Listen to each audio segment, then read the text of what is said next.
إزاي ممكن ست الجوزاء تشعل نار رجل الأسد من غير ما تعرف إنها هي السبب؟ وليه الأسد دايماً بيتأثر بالحيوية والطاقة اللي فيها الجوزاء؟ وهل ده سبب كافي يخلي العلاقة بينهم متوهجة ومتجددة على طول؟ ده السر الحقيقي اللي هنكتشفه سوا النهاردة. افتكر قبل ما نبدأ إنك تعمل لايك واشتراك، لأن ده بيساعد القناة وبيساعدني على الاستمرار. ويلا بينا نغوص في تفاصيل العلاقة بين ست الجوزاء ورجل الأسد.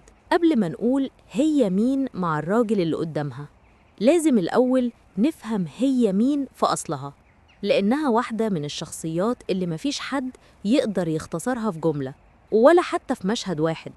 هي محتاجة وقت علشان تتقري، ومحتاجة روقان علشان تفهم، ومحتاجة عقل صاحي علشان تلاحقها، لأنها مش مجرد بنت اجتماعية بتحب الكلام زي ما ناس كتير بتفترض. لأ، أنثى الجوزاء بطبيعتها عنصر هوائي، يعني بتحب كل حاجة فيها حركة، تغيير، أفكار بتتنقل من مكان لمكان، ومشاعر مش محبوسة، ومساحة تتنفس فيها بدون قيود. هي مش من النوع اللي يحب الروتين ولا اللي يرضى يعيش كل يوم شبه اللي قبله. بالعكس، هي تتحسس روحها أكتر لما يومها يبقى فيه مفاجأة صغيرة، فكرة جديدة، حوار مختلف، أو حتى حاجة بسيطة زي نكتة سمعتها صدفة وغيرت مودها. عقلها سريع، سرعة مش عادية، تلاقيها بتفكر في حاجتين تلاتة في نفس اللحظة، وتقول جملة وهي بتحضر اللي بعدها وتفكر في اللي بعدها. العادي عند غيرها يعتبر بطء عندها، واللي الناس بتشوفه تفكير زيادة هي بالنسبة لها طبيعتها. هي من النوع اللي يلاحظ التفاصيل الصغيرة جداً، النظرة، الكلمة، النبرة، ويفهمها قبل ما حد يشرحها. وربما علشان كده تلاقي عندها قدرة إنها تتكيف مع الناس بسرعة، لأنها ببساطة بتقراهم أسرع من المتوقع. لكن رغم كل الخفة الظاهرة، أنثى الجوزاء فيها عمق مش بيبان للي يشوفها من بره. عمقها الحقيقي موجود في الطريقة اللي تربط بيها بين الأفكار، الطريقة اللي تربط بيها بين الناس، الطريقة اللي تربط بيها بين الإحساس اللي جواها والكلمة اللي تقولها. هي مش سطحية، بالعكس، هي بس مش بتحب تغرق في الحاجة، بتحب تلمسها، تفهمها، وتتنقل لغيرها قبل ما تحس إنها اتأيدت بيها. واللي بيحبها لازم يفهم نقطة مهمة جداً: أنثى الجوزاء مش متقلبة في مشاعرها زي ما العالم بيحاول يوصمها، هي متقلبة في طريقة تعبيرها فقط. ممكن تحبك من قلبها، بس طريقة حبها تتغير حسب اللحظة. يوم تقول كلام لطيف، يوم تضحك معاك، يوم تبقى محتاجة مساحتها، يوم تتكلم كتير، يوم تعملك أحلى طبخة، يوم تسكت شوية. لكن الجوهر ثابت حتى لو الشكل بيتغير. هي اجتماعية بطريقتها الخاصة، مش لأنها بتحب الناس بزيادة، لكن لأنها بتحب التواصل. عندها فضول تجاه البشر، تجاه الحكايات، تجاه الأسئلة اللي محدش بيسألها. وسر جمالها الحقيقي إنها مهما اتغيرت دايماً بتحافظ على جزء فيها ثابت، الجزء اللي بيهتم، اللي بيحن، اللي بيختار الناس اللي بيحبهم بعناية. هي يمكن تتحرك كتير، لكن لما ترتبط بحد جوه قلبها بتعمله مساحة خاصة، مساحة ما يدخلهاش حد غيره، مساحة فيها صدق وولاء واهتمام هادي يمكن ما يبانش بسهولة، لكنه موجود بقوة. أما رجل الأسد بقى، فهو برج ناري مليان طاقة وحيوية، عنده ثقة بنفسه كبيرة جدا، بيحب يكون مركز الاهتمام ويمتلك الحضور القوي، بيحب المغامرة والتحدي، ودايما عايز يظهر قوته وحماسه. عنده كرم وطيبة كبيرة، ده بيخلي الناس تنجذب له بسهولة. لكن أحيانا عاطفته ممكن تبقى درامية شوية، لأنه بيتأثر بسرعة بالمواقف اللي حواليه.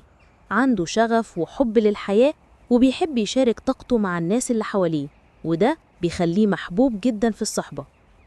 عنده قدرة على القيادة، وكمان بيحب يشجع اللي حواليه، لكنه محتاج شخص يقدر يقف جنبه ويفهم حماسه ويستوعب مشاعره بعمق. هل بقى العلاقة بينهم ممكن تكون ناجحة من ناحية الصحبة والفهم والترابط؟ الحقيقة إن ده مش بس ممكن، ده مرجح جدا، لأن الاتنين بطبيعتهم اجتماعيين، بيحبوا الحركة والحياة والضحك والمواقف اللي فيها بهجة، وده لوحده بيخلق أرضية مشتركة تخلي وجودهم مع بعض ممتع من أول لحظة. الجوزاء ست خفيفة الروح، دماغها دايماً شغالة وفضولها كبير، بتحب الكلام الحيوي، الأسئلة اللي بتفتح أبواب جديدة، والحكايات اللي تفكر وتضحك في نفس الوقت. والأسد راجل بيحب الأفكار الجديدة، يحب يحس إن دماغه بتتوسع وإن اللي قدامه عنده زاوية مختلفة للحياة. لما الاتنين يقعدوا مع بعض، الحوار بينهم مش بيكون مجرد كلام، بيبقى شرارة طاقة، مناقشات فيها ضحك وعمق واندماج، وكل نقطة بتفتح ل10 غيرها. ومش بس حكاية الكلام، عندهم إحساس مشترك بالمغامرة. الاتنين عندهم روح بتزهق من الروتين بسرعة، ما بيقدروش يعيشوا حياة رايقة زيادة عن اللزوم.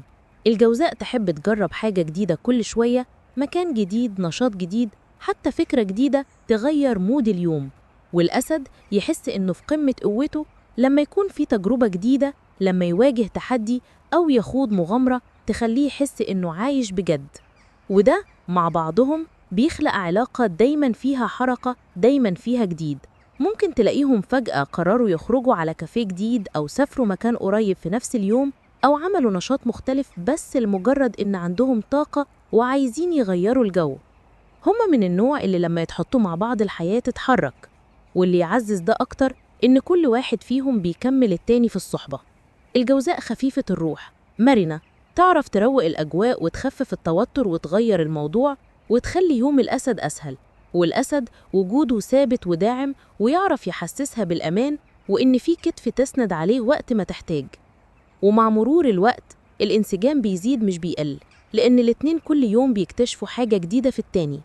الجوزاء تكتشف إن ورا قوة الأسد قلب دافي وكرم حقيقي، والأسد يكتشف إن ورا خفة الجوزاء عمق وذكاء وحس وعي يخليه يحترمها أكتر وتشده أكتر.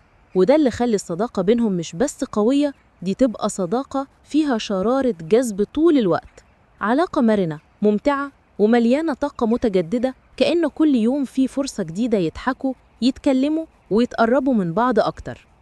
العلاقة دي لو اتبنت على الفهم ده ممكن تبقى من أجمل العلاقات اللي فيها روح وصحبة وحيوية، وممكن بسهولة تتحول لعلاقة حب ناجحة، لأنها طول الوقت عايشة، مش ثابتة ولا مملة ولا متوقعة.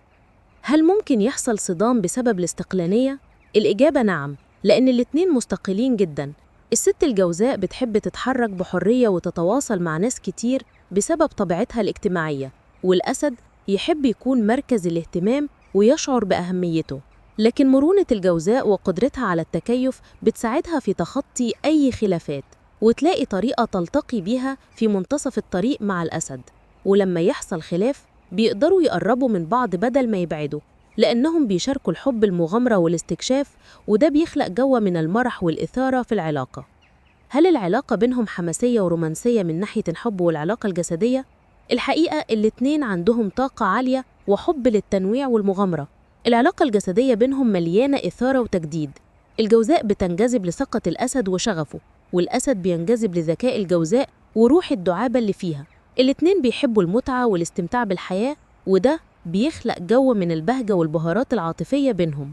والميل للتغيير عند الجوزاء ممكن يخبط مع حاجة الأسد للاستقرار، لكن مع التواصل المفتوح والرغبة في التنازل كل ده ممكن يتحل ويخلي العلاقة أقوى، عاطفية لكن مع احترام مساحة كل طرف. العلاقة تستمر بقوة ومتعة.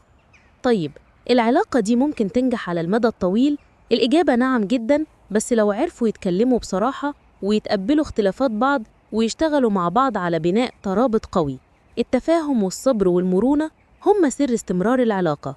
كمان حب المغامرة المشتركة والقدرة على التجربة مع بعض يخليها ممتعة ومتجددة طول الوقت. طيب، هل في طريقة لتقوية العلاقة أكتر؟ الإجابة إنهم محتاجين يظهروا اهتمام لبعض، ما تستهونوش بمقدار الإعجاب والمودة، حافظوا على مساحة الحرية ومزجوا بين المرح والجدية، بين الحرية والالتزام، وده اللي هيخلي العلاقة ممتعة ومتجددة طول الوقت. كل يوم في فرصة لتجربة جديدة ولتعميق الرابط بينكم، والتفاهم هو المفتاح لعلاقة طويلة وناجحة. ولو لسه معايا لحد هنا، اعمل لايك واشتراك عشان يوصلك كل يوم فيديو من فيديوهاتي الجديدة، واكتب لي في التعليقات عايزين توافق بين مين ومين الفيديو الجاي. أشوفكم على خير.